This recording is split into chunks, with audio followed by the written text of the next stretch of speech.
about how coincidentally dinosaurs का mass extinction हुआ और उनके बाद हम अपने तेज दिमाग से इस पृथ्वी पर आ गए। Does that directly mean that हम इतने कमजोर हैं कि डायनासोर्स के होते हुए अपना दबदबा कायम नहीं कर पाए या नहीं कर पाते?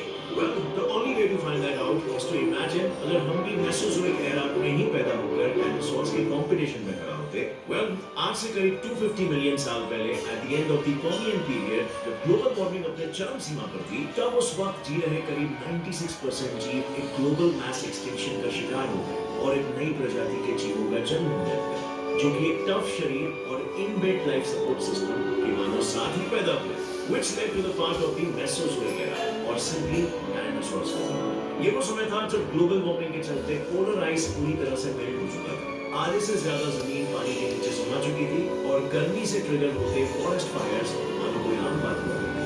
इनफैक्ट इन बार-बार ट्रिगर होते फॉरेस्ट फायर से तो उस वक्त का एवरेज ग्लोबल टेम्परेचर भी करीब 70 से 90 डिग्री फ़ारेनहाइट यानी कि 21 से 32 डिग्री सेल्सियस के बीच झूला करता था। कंपैरिजन के तौर पर इतनी हाई गर्मी चिल्लाने के बावजूद भी the current average global temperature is just 13.9 degree Celsius. यानी आप खुद भी इमेजिन कर सकते हो कि उस वक्त एटमॉस्फेयर में ह्यूमिडिटी कितना ज्यादा हुआ करती हो।